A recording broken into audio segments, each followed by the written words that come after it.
ഹരി ഓം. ഹരി ഓം സ്വാമി. നമുക്കിപ്പം 10th point, that is dialectical implication of the content of the absolute. അപ്പൊ ആബ്സല്യൂട്ടിന്റെ കണ്ടന്റിനെ കുറിച്ചുള്ള implication എന്ന് പറഞ്ഞാൽ എന്തോ ഒരു ഇൻഫറൻസോ സജഷനോ ഏതാണ്ട് ഉണ്ട് ഇല്ലേ, ഒരു കൺക്ലൂഷനിൽ ചെന്നെത്തേണ്ടതാണ്. അത് ആ കൺക്ലൂഷൻ ആ കണ്ടന്റിനെ കുറിച്ച്, അബ്സല്യൂട്ടിന്റെ കണ്ടന്റിനെ കുറിച്ച് ആ കൺക്ലൂഷന് ഡയലക്റ്റിക്കൽ ആയിരിക്കണം. എന്ന് പറഞ്ഞാൽ ഡയലക്റ്റിക്കൽ എന്ന് പറയുന്നത് ഉദ്ദേശിക്കുന്നത് പിന്നെ ബേസ്ഡ് ഓൺ ലോജിക്കൽ ഡിസ്കഷൻ വരുന്ന ആ ഇൻഫറൻസസ് ആണ് about the content of the absolute. അപ്പൊ ഇവിടെ അങ്ങനെയാണെങ്കിൽ ഈ സെക്ഷനിൽ ബേസ്ഡ് ഓൺ മോസ്റ്റ്ലി ഡയലക്റ്റിക്കൽ എന്ന് പറയുന്ന more of philosophical point of view ആണത്, അല്ലേ? ലോജിക്കൽ ഫിലോസഫിക്കൽ ലോജിക്കൽ അല്ല, more on the philosophical side, അല്ലേ? ഫിലോസഫിക്കൽ സൈഡ് തന്നെ വേണ്ടി വരും. കാരണം റിലേറ്റിവിറ്റി തിയറി ഒക്കെ വരുമ്പം അവിടെ കൂടുതൽ പ്രൂവ് ചെയ്യാനുള്ള ലിമിറ്റേഷൻസ് ആണ് ഇത് പറയുന്നത്. ഇപ്പൊ ഇതിന്റെ അകത്ത് കൂടുതലും നമ്മൾ നോക്കിക്കഴിഞ്ഞാൽ റിലേറ്റിവിറ്റിയുടെ കോൺസെപ്റ്റിന്റെ ആ കോൺസെപ്റ്റിന്റെ തന്നെ ഉള്ള അസ്തിത്വത്തിന് തന്നെ ഉള്ള ഒരു നിലയുറപ്പില്ല എന്നുള്ള രീതിയിലാണ് ഇതിന്റെ അകത്ത് പറഞ്ഞിരിക്കുന്നത് കൂടുതലും ആ ഡിസ്കഷനാണ് പറയുന്നത്. അപ്പൊ അതാണ് സജഷൻ. ആ അൾട്ടിമേറ്റ് സജഷൻ അല്ലെങ്കിൽ ഇൻഫറൻസ് ഇസ് ദാറ്റ് അവിടെ നമ്മൾ അങ്ങനെ ചെയ്യുമ്പോൾ ആ റിലേറ്റിവിറ്റി തിയറി റിലേറ്റിവിറ്റിക്ക് പ്രാധാന്യം ഇല്ലെന്ന് പറഞ്ഞാൽ അങ്ങനാണെങ്കിൽ പിന്നെ ആബ്സല്യൂട്ടിന്റെ കാര്യത്തിൽ അങ്ങനാണെങ്കിൽ മറ്റേതിന് തന്നെയാണ് ഇമ്പോർട്ടൻസ്, ആബ്സല്യൂട്ടിനോ? അങ്ങനെ ആയിരിക്കുമോ? എന്തോ നമുക്ക് നോക്കാം. എന്തായാലും അത് പോയിന്റ് പറയുന്നത് എന്താണ്, relativity and absolutism are antonymous. Means antonymous എന്ന് പറഞ്ഞാൽ ഓപ്പോസിറ്റ് മീനിങ് ഉള്ളത്. ഓപ്പോസിറ്റ് ഇതാണ്, ഇല്ലേ? അല്ലേ? രണ്ട് നമ്മൾ നേരത്തെ പറഞ്ഞ രണ്ട് പോൾസ്, രണ്ട് പോൾസ് നമ്മൾ ഡിസ്കസ് ചെയ്തു. രണ്ട് പോൾസ് അതെ, രണ്ട് പോൾസ് ഉള്ളത്, എൻഡ് ഓഫ് 2 പോൾസ്. അതെ. അപ്പോ അതിന്റെ ഏത് കാര്യത്തിലാണ് നമ്മൾ അങ്ങനെ അത് പറയുന്നത്? ഒന്ന് റിലേറ്റീവ് ആണ്, ഒന്ന് ആബ്സല്യൂട്ട് ആണെന്ന് പറഞ്ഞാൽ, ആബ്സല്യൂട്ട് എന്ന് പറയുമ്പോൾ നമ്മൾ എന്താണ് കോൺസ്റ്റന്റ് വാല്യൂ അല്ലെങ്കിൽ അൾട്ടിമേറ്റ് എന്നുള്ളത് പറയും. റിലേറ്റീവ്സ് എന്ന് പറയുമ്പോൾ ആബ്സല്യൂട്ട് എന്ന് പറയുമ്പോൾ നമ്മൾ ഫിലോസഫിക്കൽ ടേംസിൽ എന്താ പറയുന്നത്? It does not depend upon anything. It is exist as a whole. There is no question of dependency. Ultimate, പൂർണ്ണം, ഇൻഡിപെൻഡന്റ്, ഇതെല്ലാമാണ്. ഇൻഡിപെൻഡന്റ് എക്സിസ്റ്റൻസ് ആയിരിക്കും എനിക്ക് തോന്നുന്നു കോണ്ടെക്സ്ച്വലി മോർ റെലവന്റ്. അതായിരിക്കും. റിലേറ്റിവിറ്റി അങ്ങനെ വരുമ്പം അതിന് മാറ്റം വരുന്നില്ലെന്ന്, അത് കോൺസ്റ്റന്റ് ആയിരിക്കും. അതെ. ഇറ്റ് ഈസ് റിലേറ്റിവിറ്റി എന്ന് പറയുന്നത് it is A dependent concept. It depends, relative ആയിട്ടാണ്. അതിനൊരു അവിടെ ഒരു റിജിഡിറ്റി ഇല്ല. ഇതിന് റിജിഡിറ്റി ഉണ്ടാകും, അവിടെ റിജിഡിറ്റി ഇല്ല എന്നുള്ള ഒരു അർത്ഥം വരും. ഇതൊന്നുമില്ല, അതിന് ഡിപ്പെൻഡൻസി ഇല്ല. മറ്റേത് it is dependent own motion ആണ്. ഒന്നിന്റെ മോഷൻ മറ്റേതിന്റെ ഇതില് വെച്ചിട്ടാണ് അതിനെ അളവ് പോലെ വരുന്നത്. അത് for example time and space രണ്ടിനെയും ഡിപ്പെൻഡ് ചെയ്യുന്നു. ഒന്ന് മറ്റേതിനെ ഡിപ്പെൻഡ് ചെയ്യുന്നു. അങ്ങനെ ആ രീതിയിൽ അത് റിലേറ്റിവിസ്റ്റിക് ആണ് എന്തായാലും. ഓക്കെ. അപ്പോൾ അപ്പം അങ്ങനെ ഒരു കാര്യം. അപ്പോൾ പിന്നെ വേറെ ഒന്നുകൂടെ പറയുന്നുണ്ട്, ഈ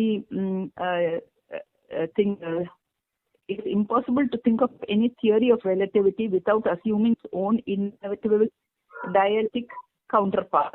അപ്പോൾ അതിന്റെ ഡയലക്റ്റിക് കൗണ്ടർ പാർട്ട് എന്ന് പറയുന്നത് ഉദ്ദേശിക്കുന്നത്, ഡയലക്റ്റിക്കൽ കൗണ്ടർ പാർട്ട് എന്ന് പറയുന്നത് എനിക്ക് മനസ്സിലായെന്ന് പറയുന്നത്, കാരണം റിലേറ്റിവിറ്റിയുടെ കോൺസെപ്റ്റ്, കാരണം രണ്ടെണ്ണം ഉണ്ട് അവിടെ. അപ്പൊ ഒരു കൗണ്ടർ പാർട്ട് ഇല്ലാതെ അതിനെ നമുക്ക് ചർച്ച ചെയ്യാൻ പറ്റില്ല. അപ്പോ അങ്ങനെ രണ്ടെണ്ണം ഉണ്ട് എന്നുള്ള രീതി പോയാലും the observed fact of relativity does not need any theory to support it. അപ്പം ഫാക്ട് എന്ന് പറയുന്ന റിലേറ്റിവിറ്റീനെ അത് ഫിസിക്കൽ സയൻസ് ആണല്ലോ, ഫിസിക്സ് ആണല്ലോ. അപ്പം അതിന് ഇത് ഫാക്ച്വൽ ആസ്പെക്ട്സിലാണ് അത് നിൽക്കുന്നത്. It does not need any theory, because ഫിസിക്സിന്റെ കോൺസെപ്റ്റ് അതാണല്ലോ, observation, relativity of motion, you observe it. അപ്പം അവിടെ തിയറിറ്റിക്കൽ അല്ല എന്നാണ് അവിടെ ഫിസിക്സിന്റെ ബേസിസിലുള്ള കൺസെപ്ഷൻ. അതായിരിക്കും ഉദ്ദേശിക്കുന്നത്. ഒബ്സർവ്ഡ് ഫാക്ട് ഓഫ് റിലേറ്റിവിറ്റി, മനസ്സിലായില്ലേ? അതാണ് കൊടുക്കുന്നത്. The observed fact of relativity does not need a theory, അതാണ് പറയുന്നത്. അപ്പൊ അങ്ങനെയാണെങ്കിൽ അത് ആക്സിയോമാറ്റിക് ആണെന്നുള്ള രീതി. ആക്സിയോമാറ്റിക് അല്ല, it is most on observation, posteriori principles ആണ്, എ പ്രയോറി അല്ല. അതെ, കാരണം ഒബ്സർവ്ഡ് ഫാക്ട് ഓഫ് റിലേറ്റിവിറ്റി അതാണ് നമ്മൾ പിന്നെയും പറയുമ്പോൾ ഒബ്സർവ്ഡ് ഫാക്ച്വൽ ആസ്പെക്റ്റും ഈ പറയുന്ന തിയററ്റിക്കൽ ആസ്പെക്ട്. പിന്നെ മോഡേൺ റിലേറ്റിവിറ്റി വരുമ്പം ഇദ്ദേഹം പറയുന്നുണ്ട് more on the theoretical side. But basically you take it physics as a whole, it is a posterior principles based on observed facts. അതെ, അപ്പൊ അതാണ് does not need any theory to support it. അതാണ് basic ആയിട്ട് പറയുന്നത്. അപ്പൊ ആ point ആണ് ഇവിടെ അടുത്തതിൽ പറയുന്നത്. Every school boy can be easily taught that when one or more trains on a railway platform move, we witness in similar. അപ്പൊ അതാ ഫാക്ട് കിട്ടുന്നത്, അതാണ് ഡേറ്റ കിട്ടുന്നത്. ഒരു കുട്ടിക്ക് തന്നെ നോക്കിക്കഴിഞ്ഞാല് ഈ ക്യാൻ ഇപ്പൊ ഒരു പില്ലറിൽ ട്രെയിൻ മൂവിയാണ്, ദാറ്റ് റിലേറ്റിവിറ്റി ഓഫ് മൂവ്മെന്റ് ആണ്. ഒന്ന് ഇത് measuring that with respect to the other. അതൊരു കൊച്ചു കുട്ടിക്ക് പറഞ്ഞു കൊടുത്താലും അത് മനസ്സിലാവും. That is observed principles. അതിന് വേറെ വലിയ സയൻസ് ഒന്നും പറയേണ്ട കാര്യമില്ല. It is movement with respect to the other. അതെ, അപ്പൊ അതങ്ങനെ വരുമ്പം ആ ഒരു കാര്യം പിന്നെ അവിടെ റിലേറ്റിവിറ്റി ഉണ്ട്. രണ്ട് ബോഡി സംബന്ധിച്ചുള്ള movement of simple. This is an observed fact. When this simple brute aspect is elevated to the full-fledged status of a theory applying to the whole of the physical world, നിങ്ങൾ ഒരു absolute കോൺസെപ്റ്റിലേക്ക് വരിക. For example, physical സയൻസിൽ തന്നെ you take the earth as a whole, ഒരു larger ആസ്പെക്റ്റിൽ കൊണ്ടുവരിക. We are compelled to look for a mental frame of reference in respect of which this relativity can stand revealed. അപ്പൊ ഇന്ന് നമ്മൾ mentally ഒരു frame നിങ്ങൾ എങ്ങനെ കൊണ്ടുവരും ഈ ലാർജർ ആസ്പെക്ട്സിൽ എടുക്കുമ്പോൾ? In the same way as A pillar near the platform act as A reference for the school boy in apprising the relativism with which he is faced, because the earth itself happens to be in motion. This reference to the actual pillar of the railway station has to be considered defective in an extended sense in the direction of which any theory of relativity might have to be developed. അപ്പം ഇത് ആ റിലേറ്റിവിറ്റിന്റെ കോൺസെപ്റ്റിനെ തന്നെ പൊളിച്ചെടുക്കുവാണ്. നിങ്ങളുള്ള ആസ്പെക്ടിലെ എർത്തിനെ എടുത്താൽ ഇത് it is in continuing motion. അപ്പൊ നിങ്ങൾ ഈ പറയുന്ന കോൺസ്റ്റന്റ് ആയിരിക്കുന്ന പില്ലറും മൂവിങ് ട്രെയിനും എന്ന് വെച്ച് നോക്കുമ്പോൾ ഈസ് ദിസ് പില്ലർ കോൺസ്റ്റന്റ്? അപ്പൊ നിങ്ങളുടെ ബേസ് എന്ന് പറയുന്നത് തന്നെ പൊളിച്ചെടുക്കപ്പെടുകയാണ്. അപ്പൊ അങ്ങനെ വരുമ്പോ ആ ഒബ്സർവ്ഡ് ഫാക്റ്റും എന്താണ് സത്യമുള്ളത്? How can it be? നിങ്ങൾ ഫിസിക്സിൽ പറയുന്നത് ഓൺ ഫാക്ച്വൽ ആണ്, ഡേറ്റയാണ്. It is not any theory, no conception is involve. ഇത് എത്രമാത്രം സത്യമാണ്? For example, take earth as a whole. ഈ സിമ്പിൾ എക്സാമ്പിൾ ആയിട്ട് നേരെ ഇരിക്കുന്ന പില്ലറും ട്രെയിനുമായിട്ട് കമ്പയർ ചെയ്യൂ. You taking the pillar as a constant, but you take it in the larger canvas. That pillar stays on something which is moving on its axis. Then in what aspect that you can say that is the fact? അതാണ് അത് പറയുന്നത്. അപ്പൊ that's a fact, but അങ്ങോട്ട് പോകുമ്പോൾ earth itself, okay, it's moving, it has to be considered defective. So the actual pillar of the railway station has to be considered defective in an extended sense, in the direction of which any theory of relativity might have to be developed. അതാണ്. അപ്പോ ആ തിയറിക്ക് അങ്ങനെയും ഒരു limitation ഉണ്ടാവും. നിങ്ങളുടെ പറഞ്ഞ relativity എന്ന് പറയുന്ന പ്രിൻസിപ്പിളിന് തന്നെ എന്ത് അടിസ്ഥാനം എന്നാണ് പറഞ്ഞ സിമ്പിൾ ആയിട്ട് പറഞ്ഞ ഉള്ള ചോദ്യം. അതെ, അത് ഇങ്ങനെ എന്താണ് പോസ്റ്റീരിയോറി ഒക്കെ ആണെങ്കിലും അതിന് പിൻവലിക്കുന്ന കാര്യം ആ പിൻവലിക്കുന്ന കാര്യം ലേറ്റർ പറയുന്നുണ്ട്.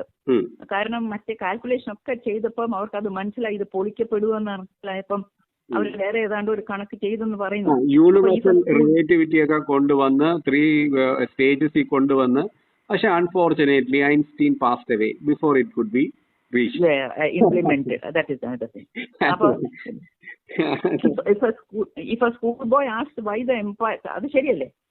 If a schoolboy asked why the Empire State Building did not tumble down after the proved Newton and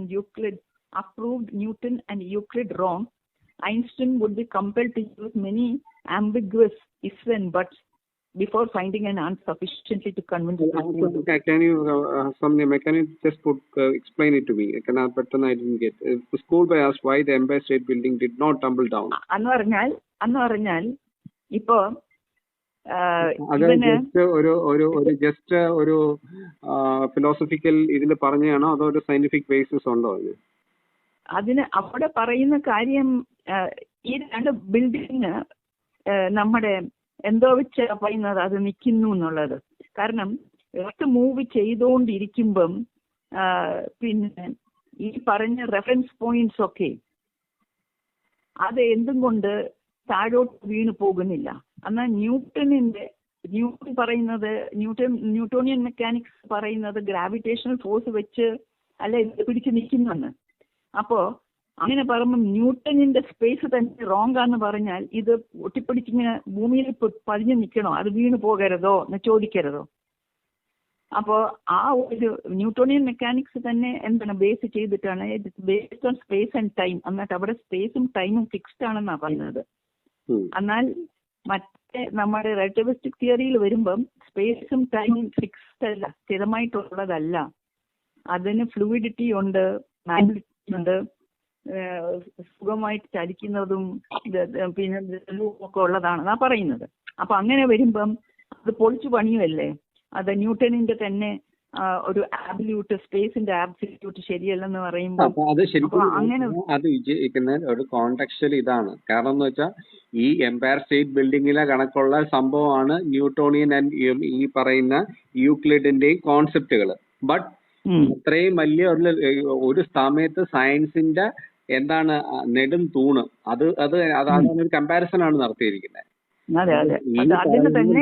അത് തന്നെ പൊളിച്ചെടുക്കപ്പെട്ടു. അതാണ്. അപ്പൊ അതൊരു more or philosophical കോണ്ടെക്സ്റ്റിൽ use ചെയ്തേക്കുന്നതാണ്.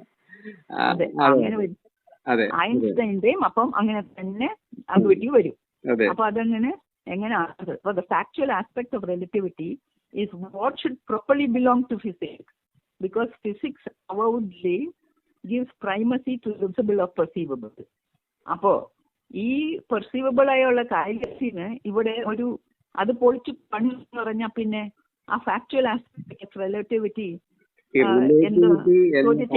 കോൺസെപ്റ്റിലെ factual aspect of observation എന്ന് പറയുന്നത് is part and parcel of physics. പക്ഷേ ഇവിടെ ഉണ്ടോ അവിടെ കോണ്ടെക്സ്റ്റിൽ ഇനി ഫർദർ ആയിട്ട് നമ്മൾ പോവാണ്. The factual aspect of relativity is what should properly belong to physics. അതെ, because relativity is primacy to the visible or perceivable. But perceivable എന്ന് പറയുന്നത് തന്നെ ഈ റെഫറൻസ് പോയിന്റ് തന്നെ ഒരു ഡൗട്ട് വരുമ്പം പിന്നെ എന്തോ വെച്ച് എക്സ്പ്ലെയിൻ ചെയ്യും. അതെ അതെ അതെ അതെ അതെ അതെ അതെ ഇല്ലേ? അപ്പോ അവിടെയും ഒരു ഒരു ഒരു അൺസർട്ടനിറ്റി വരുന്നില്ലേ? അപ്പൊ അതവിടെ അവിടെ നിൽക്കട്ടെ. അത് പിന്നെ അവർ പറയുന്നുണ്ട്, താരോട്ട് പറയുന്നുണ്ട്, of the 2 poles of certitude mentioned above, it is the perpetual pole that properly belongs to physicists. അപ്പൊ പെർസീവ്ഡ് ആയിരിക്കണം. Perceived and perceptible physical phenomena must normally carry more conviction than theories. അത് നമുക്ക് അവിടെ ഉണ്ടെന്ന് വിചാരിച്ചോ? ഇത് ഇതിനാ തിയറിയല്ലേ? എന്നാ അവിടെ ഒരു പ്രോബ്ലം ഉണ്ട് അവിടെ. എന്തായാലും that bound be more and more conceptual and tending to be metaphysical rather than physical in status. അപ്പോൾ it should carry more conviction, അതായത് പെർസെപ്റ്റബിൾ ആയിട്ട് മോർ കൺവിക്ഷൻ വേണം തിയറീസിനെക്കാട്ടിലും. That is conceptual. The more one moves away from brute facts into what might be mathematically constructed, the more one's calculations tend to have a necessary metaphysical status. ഇപ്പൊ ഇവിടെ പറഞ്ഞ കാര്യം ആ reference point തന്നെ മാറുന്നു. അപ്പൊ പിന്നെ എന്തോ ചെയ്യും? അപ്പൊ അങ്ങനെ വന്ന കാൽക്കുലേഷനിലോട്ട് പോയാൽ, ആ കാൽക്കുലേഷനിലോട്ട് പോയാലും അത് മെറ്റാഫിസിക്കൽ ആയിട്ട് മാറാൻ പോവുകയാണ്. കാരണം അവിടെ ഐഡിയ വരുന്നു പറയുന്നത് ഈ പറയുന്ന ബ്രൂട്ട് ഫാക്ട് എന്ന് പറഞ്ഞപ്പോ ഈ രണ്ട് പോൾസിന്റെ കോണ്ടെക്സ്റ്റിൽ പറയുകയാണ്.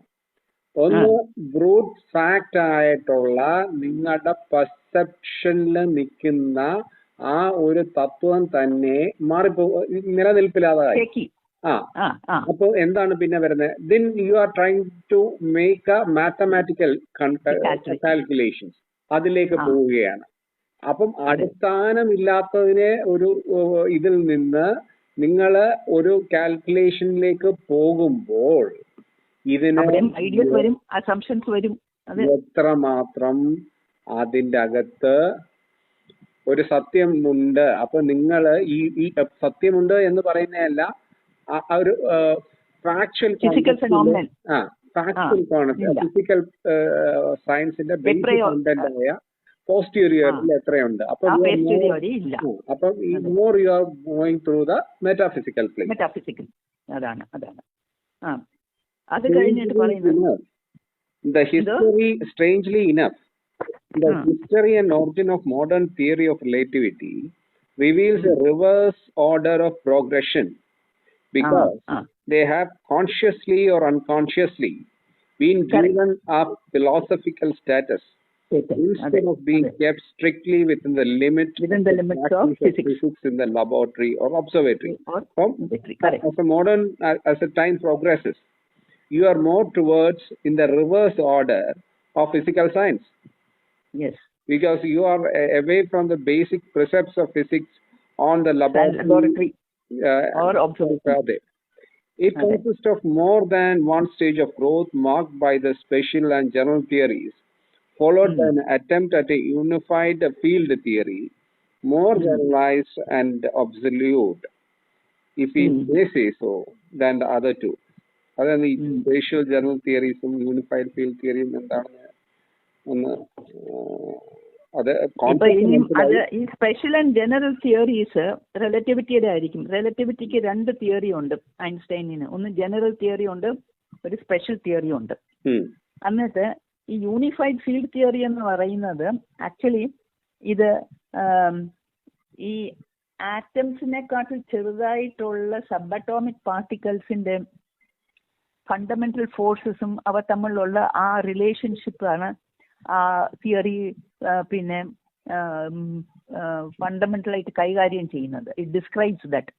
ഇത് മനസ്സിലാക്കാൻ ആദ്യം ജെ.സി. മാക്സ്വെൽ എന്ന് പറഞ്ഞൊരു സയന്റിസ്റ്റ് ആണ് അത് ഫോർമുലേറ്റ് ചെയ്ത്. എന്തിന്? To first the field theory of electromagnetism. അദ്ദേഹം അതാണ് ആ ഫീൽഡ് വേണം എന്ന് പറഞ്ഞില്ല, field. It describes all the fundamental forces and relationship of the elementary particles. അപ്പോൾ അത് ആദ്യം ഈ സബ് എലിമെന്ററി പാർട്ടിക്കിൾസ് എന്ന് പറഞ്ഞാൽ സബ് അറ്റോമിക് പാർട്ടിക്കിൾസ്, ആറ്റമിനെക്കാട്ട് ചെറിയ ഇലക്ട്രോൺ, പ്രോട്ടോൺ, ന്യൂട്രോൺ. അത് ഫർദർ ഡിവിഷൻ ചിന്തിക്കരുത്. ആ ലെവലില് അതിനെ കുറിച്ചുള്ളതാണ്. അത് മനസ്സിലാക്കാൻ ഇലക്ട്രോൺസിന് ഇലക്ട്രിക് ചാർജ് ഉണ്ട്. ഇലക്ട്രിസിറ്റി ഉള്ളിടത്ത് മാഗ്നറ്റിസം കാണും. അപ്പൊ ഇലക്ട്രോ മാഗ്നറ്റിക് ഫീൽഡിനെ കുറിച്ച് ജെ.സി. മാക്സ്വെൽ ആദ്യം ഫോർമുലേറ്റ് ചെയ്തു, ഈ ചെറിയ കണികകളുടെ ഇലക്ട്രോ മാഗ്നറ്റിക് ഫീൽഡ്. അത് കഴിഞ്ഞിട്ട് ഐൻസ്റ്റൈന് പിന്നെ കൺസ്ട്രക്ട് ചെയ്തത് ഈ യൂണിഫൈഡ് പിന്നെ ഡെവലപ്ഡ് ജനറൽ റിലേറ്റിവിറ്റി തിയറി. എന്നിട്ട് അത് കഴിഞ്ഞിട്ട് സ്പെഷ്യൽ റിലേറ്റിവിറ്റി തിയറി. ആദ്യം സ്പെഷ്യൽ റിലേറ്റിവിറ്റി തിയറി തന്നത്രേ, പിന്നെ ജനറൽ റിലേറ്റിവിറ്റി തിയറി. അപ്പൊ ഈ സ്പെഷ്യലും ജനറലും എന്നും പറഞ്ഞാൽ അതായിരിക്കാം. ഇതെല്ലാം കമ്പൈൻ ചെയ്തിട്ട് Einstein and others try to construct, ഇങ്ങനെയും പറയുന്നുണ്ട്, Einstein and others try to construct a unified field theory in which the electromagnetic force and gravitational force would emerge as different aspects of A single fundamental field. പക്ഷെ അവരതിൽ വിജയിച്ചില്ല. ഗ്രാവിറ്റിയെ electromagnetic ഫീൽഡിന്റെ കൂടെ കൊണ്ടുവന്ന് ഒരു ഫ്രെയിമിൽ അത് ടെസ്റ്റ് ചെയ്ത് നോക്കിയപ്പം ഒരിക്കലും ഗ്രാവിറ്റി ഈ യൂണിഫൈഡ് ഫീൽഡ് ഒരുമിച്ച് കൊണ്ടുവരാൻ പറ്റിയിട്ടില്ല. To this day gravity remains beyond attempt at a unified field theory. Electric ഫീൽഡും മാഗ്നറ്റിക് ഫീൽഡും ഗ്രാവിറ്റേഷണൽ ഫീൽഡും ഒരുമിച്ച് കൊണ്ടുവരാനേ പറ്റിയിട്ടില്ല. അതാണ് യൂണിഫൈഡ് ഫീൽഡ് തിയറി എന്ന് പറയുന്നത്. അപ്പോൾ ന്യൂട്ടണിന്റെയും മാക്സ്വെല്ലിന്റെയും ഇവരുടെ ഇത് മൂന്നും കമ്പൈൻ ചെയ്യാൻ പറ്റിയിട്ടില്ല. അപ്പൊ അങ്ങനെ നോക്കിയാൽ അവരുടെ എക്സ്പെരിമെന്റ് ആ ഡയറക്ഷനിലുള്ള എക്സ്പെരിമെന്റ് ഫെയിൽ ചെയ്തു എന്നാണ് ഫിസിക്സിൽ. So it consist of more than one stage of growth marked by special general theories of Einstein followed by an attempt at a unified field theory which is more generalized and absolute, if we may say so, than the other two. അതായത് special and general theory. Special general തിയറിക്ക് ഐൻസ്റ്റൈനിന്റെ ചില പ്രശ്നങ്ങളുണ്ട്, നമ്മളത് പറഞ്ഞു. അപ്പൊ അവിടെ failures വരികയും, and one remarkable feature of the origin of these theories is that it is on the failure of an experiment rather than on its success that the whole speculation or calculation started. അപ്പൊ ഇങ്ങനൊക്കെ Einstein's relativity തിയറിയും unified field theory ആയാലും അവിടെ experiment രീതിയിൽ അവിടെ success വരാത്തതും കൊണ്ടാണ് അവർ കാൽക്കുലേഷനിലോട്ട് റിസോർട്ട് ചെയ്തത്. Speculation or calculation. അപ്പൊ അങ്ങനെ വരുമ്പോൾ സ്പെക്കുലേഷൻ കാൽക്കുലേഷൻ എന്ന് പറയുമ്പം മെറ്റാഫിസിക്കൽ തലത്തിലോട്ട് വരില്ലേ.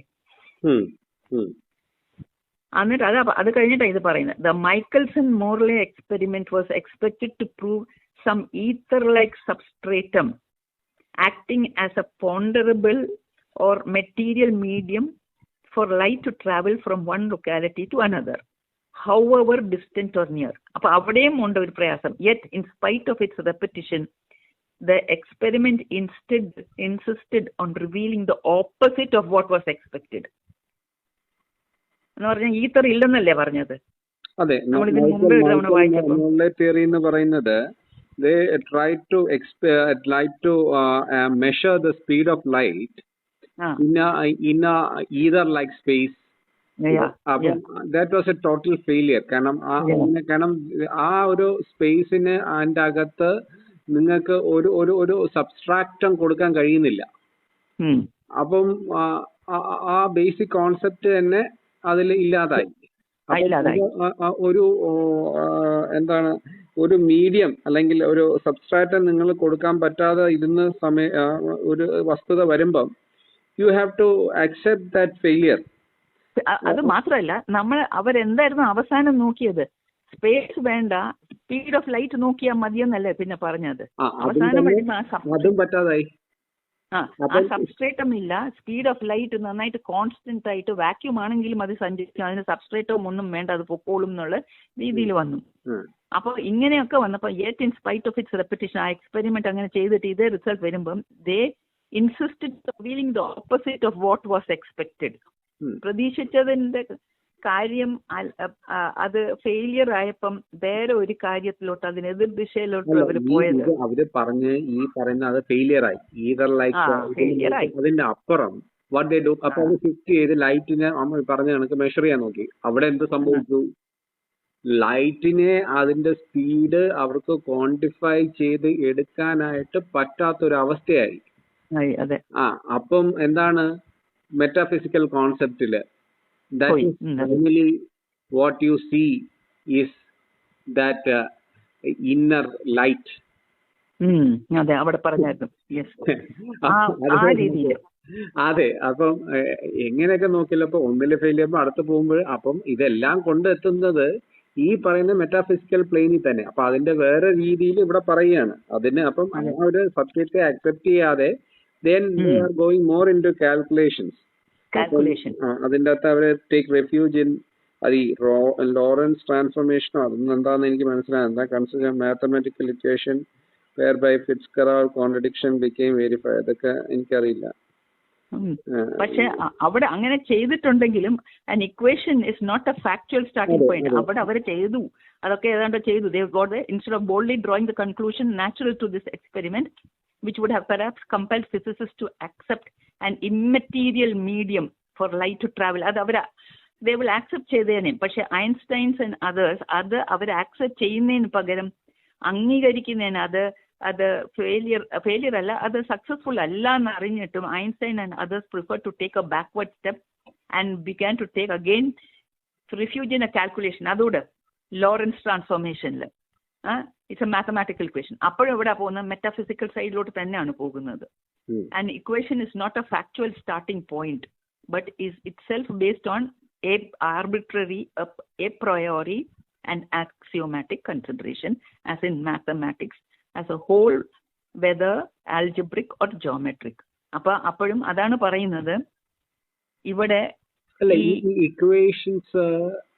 കാരണം അത് എ പ്രയോറി എന്ന് പറയുന്നത് നമ്മൾ അതിനൊരു വാല്യൂസ് അല്ലെങ്കിൽ അത് അത് എപ്പോഴും നമ്മൾ ഒരു തിയറി, നമ്മൾ ഒരു കാൽക്കുലേഷൻ ചെയ്യുമ്പം അവിടെ ചില അസംഷൻസ് അവരെടുക്കും, ചില കാര്യങ്ങൾ അവർ ധരിക്കും. അപ്പൊ അവിടെ ആ തോട്ട് പ്രോസസ്സിൽ നിന്ന് തുടങ്ങുന്നത്. ഏതെങ്കിലും ഒരു തിയറി എടുക്കുമ്പം അപ്പൊ അവര് അത് ഇങ്ങനാണെങ്കിൽ അങ്ങനാണെങ്കിൽ എന്ന് പറഞ്ഞ് കണ്ടീഷൻ പറഞ്ഞുകൊണ്ട് അങ്ങോട്ട് തുടങ്ങുമ്പം അവിടെ somethings are taken for granted. Axiomatic considerations ആയിരിക്കാം, അവന്റെ ജനറൽ ഐഡിയയിൽ അവന് വിത്ഡ്രോ ചെയ്ത് പറയുന്നതായിരിക്കാം, ആക്സിയോമാറ്റിക് കൺസിഡറേഷൻ ഉള്ളതായിരിക്കാം. അപ്പൊ അങ്ങനെ വരുമ്പോ അത് അഗെയിൻ എപ്രയോറി തന്നെയാണ് അതിന്റെ തുടക്കം. അങ്ങനെ അതിന്റെ തിങ്കിങ് അങ്ങനെയാണ്, ആ തിങ്കിങ് ആണ് അത്, ഇപ്രയോറി തിങ്കിങ് ആണ്, അതാണ് ഉദ്ദേശിക്കുന്നത്. സോ അപ്പോ അങ്ങനെ അപ്പൊ അങ്ങനെ നോക്കുമ്പം ആബ്സല്യൂട്ടിനെ അപ്പൊ പറയുന്നത് റിലേറ്റിവിറ്റി ഓർ റിലേറ്റിവിസം അത്രയും ഒരു സക്സസ്ഫുൾ ആകുന്നില്ലെന്ന്. അപ്പൊ നമുക്ക് അബ്സല്യൂട്ടിന്റെ അപ്പൊ അതിനെക്കുറിച്ചാണ് പറയുന്നത്. നമ്മുടെ ഒരു നിഗമനത്തിൽ എത്താനായിട്ടാണ് ഇത് പറയുന്നത്. ആയാലും പിന്നെ അതിൻ്റെതായാലും നമ്മൾ യൂണിഫൈഡ് സ്പേസ് ഓരോന്ന് പറയാണ്. പിന്നെ യൂണിഫൈഡ് ഫീൽഡ് തിയറി ആയാലും മെക്കാനിക്സിൽ വരുന്ന ആ കോൺസെപ്റ്റ്സ് ആയാലും മൈക്കൽ മോർലയുടെ കോൺസെപ്റ്റ്സ് ആയാലും അപ്പൊ സ്പേസും ടൈമും എന്തൊക്കെ വന്നാലും ലോറൻസ് ട്രാൻസ്ഫോർമേഷൻ ആയാലും അതെ, you are all going more towards the metaphysical plane. Physical side. So one pole is shifting towards the other. Yes. ഒന്ന് പറഞ്ഞത് മാത്രം ശരിയായി. വെലോസിറ്റി ഓഫ് ലൈറ്റ് വെച്ചിട്ട് അതൊരു സെൻട്രൽ ലൈറ്റ് ആണ് which connects the links the two which bridges the two part എന്ന് പറഞ്ഞ conceptual substrate. That is just light of a central place having one time both connection to a perceptible and a conceptual status in the context of normative absolute എന്ന് പറഞ്ഞാൽ അത് മാത്രമേ ഉള്ളൂ ഒരു support പറഞ്ഞത് ഫിസിക്സിന്റെ കാര്യത്തിൽ. പക്ഷെ ഇങ്ങനെ റിലേറ്റിവിറ്റി തിയറി വെച്ചിട്ടും സ്പേസിനെ കുറിച്ചുള്ള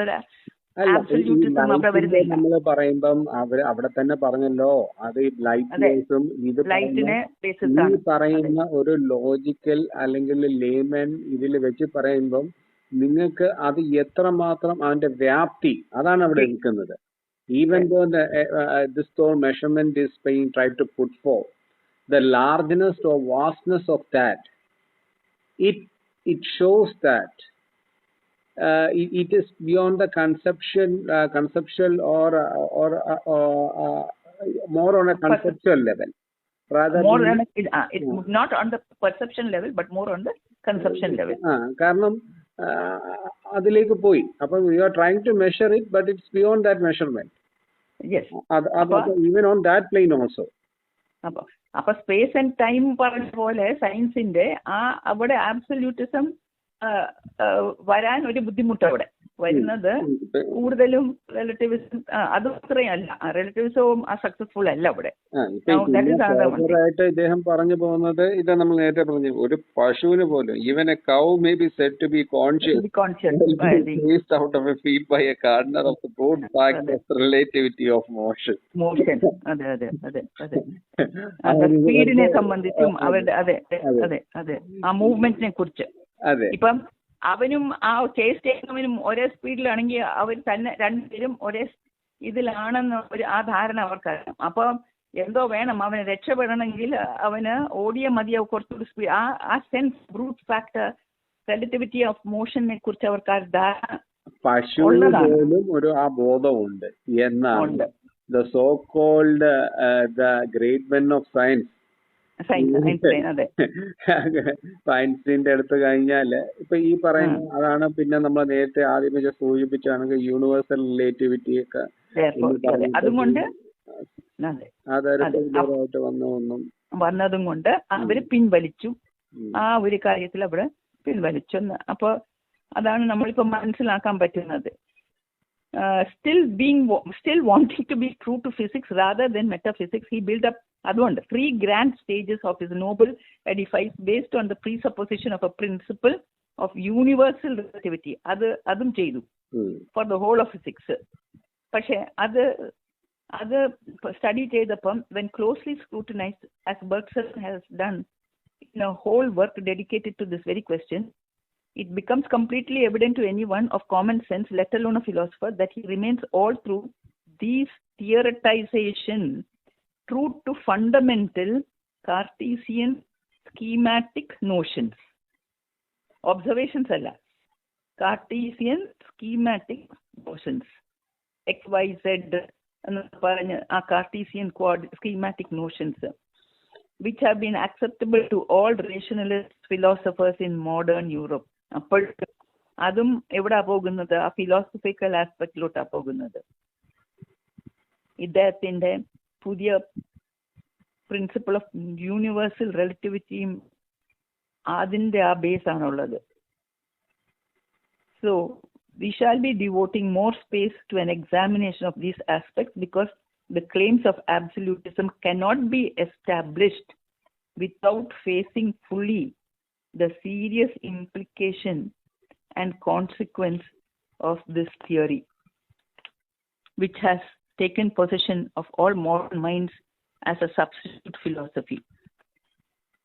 അപ്പോൾ ആബ്സല്യൂട്ടിസത്തിന്റെ കാര്യം സയന്റിസ്റ്റ് പറയുന്ന ആ കൺസെപ്റ്റില് അവിടെ വെച്ച് നോക്കുവാണെങ്കിൽ അതിനകത്ത് ഈ ഒരു തിയറിയിൽ പറയുമ്പോൾ the recent theory in what is സയൻസിൽ വെച്ച് നോക്കുമ്പം ഈ തിയറിക്ക് സ്പേസ്. അപ്പൊ വേറൊന്നുമല്ല, ഇൻ ഫർദർ ഡിസ്കഷൻ ഈ അബ്സല്യൂട്ടിനെ കുറിച്ച് മനസ്സിലാക്കാൻ വരുമ്പോഴത്തേക്ക് ഈ പറയുന്ന universal relativity concept which is have more space in the modern minds. ഇതിനെ കുറിച്ച് യൂണിവേഴ്സൽ റേഡിയേറ്റ് ഇതാണ് യൂണിവേഴ്സൽ റിലേറ്റിവിറ്റി തിയറി. മോഡേൺ മൈൻഡ്സിൽ അല്ലെങ്കിൽ മോഡേൺ സെഗ്മെന്റിൽ അതിന് വളരെ റെലവൻസ് ഉള്ള ഒരു സംഭവമാണ് ഇരിക്കുന്നത്. അപ്പൊ അതില് ഈ അബ്സല്യൂട്ട് കോൺസെപ്റ്റിനെ കുറിച്ച് നമുക്ക് ഇനിയുള്ള ചർച്ചകളിൽ അത് വരും. എക്സ്പോസിഷൻ കൂടുതലായിട്ട് ഇതിനകത്ത് വരും. More space to the examination of these aspect cannot be established without facing fully the serious implication. അത്രമാത്രം ഒരു implication ഉണ്ട് ഈ പറയുന്ന ഇതിന്. And the consequence of this theory which has taken ഇപ്പൊ ഈ മോഡേൺ മൈൻഡ്സ് ഇത് കിടക്കുവാണ്. അപ്പൊ അതിന്റെ എന്താണ് ഇംപ്ലിക്കേഷൻസും അബ്സല്യൂട്ടും ആയിട്ടുള്ള കാര്യങ്ങൾ ഇനിയുള്ള ചർച്ചകളിൽ ഇനി വരും ഈ ബുക്കിൽ. innerpeace is said for the present at least to make it clear that this theory of relativity seemed to loom so large in the modern minds lends itself as a ready idiom to the easily flung against any absolute way of speculation. Apam it has to be flung more on the absolute side. Yes. Yet the theory of relativity still rests on very tentative and unstable epistemological. കാരണം അതിന് ഒരു ഇതുവരെ ആ knowledge ബേസിന് ഒരു സ്ഥിരതയില്ല. The fact that Einstein did not fully succeed in enunciating his unified field theory is a sufficient evidence of this. Concerning inability to fully succeed in this unified field theory, we read the following. Believing in the fundamental unity of nature, Albert Einstein worked on this problem continuously, reporting his tentative conclusion in an appendix to the 4th edition of his Meaning of Relativity. His death in 1955 interrupted these labors. So we are in a void. We are in a void. as far as അത് തന്നെ.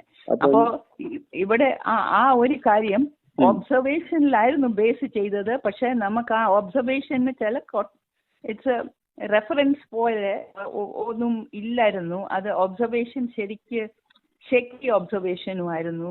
അതുകൊണ്ട് to explain that അവർക്ക് മറ്റേതിലോട്ട് axiomatic ട്രൂത്തിലോട്ട് പോകേണ്ടി വന്നു. അങ്ങനെ വന്നപ്പോൾ പിന്നെ calculation ഷേക്കബിൾ ആണ്. അപ്പൊ അതിന്റെ അകത്ത് ബിൽഡ് ചെയ്ത ഒന്നും അതുകൊണ്ട് ഇന്ന് വരെ നിലനിന്നില്ല.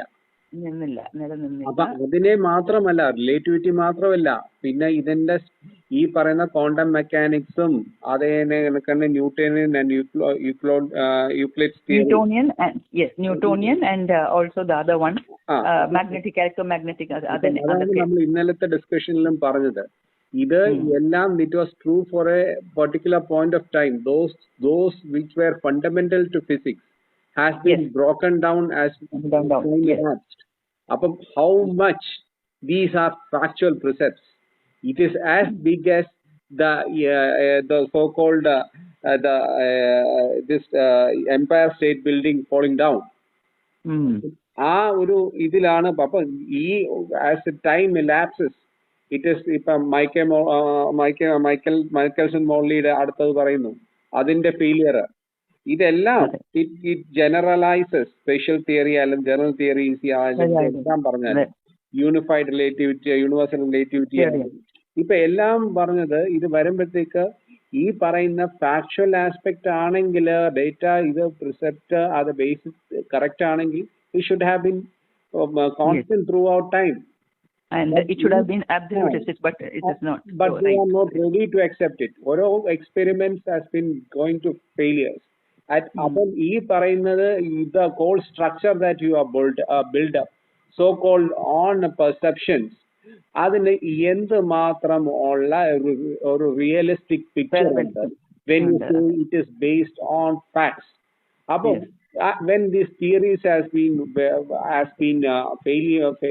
failure throughout time, you are trying to more focus. It is practically moving more towards the metaphysical plane, because now you are hopping more on equations or theoretical concept than on the factual spectrum that is the base of physics. It is on this epistemological dilemma that the world we are now in and the voidness that we are facing. ആ ഒരു കോൺഫിഡൻസിലാണ് നമ്മൾ വന്നിരിക്കുക. Tomorrow we will focus on the next 11 point, that is dialectical approach to the notion of the absolute. അപ്പൊ ഇത് content ആയിരുന്നു. അതിന്റെ content next is A Notion, that is it is A idea. It's an idea. Notion എന്ന് പറയുന്ന idea of the absolute. നമുക്ക് നോക്കാം അതെങ്ങനെയാണെന്ന് നോക്കാം. റൈറ്റ്. അത് കുറച്ചുണ്ട് കേട്ടോ. അത് മതി. ഹരി.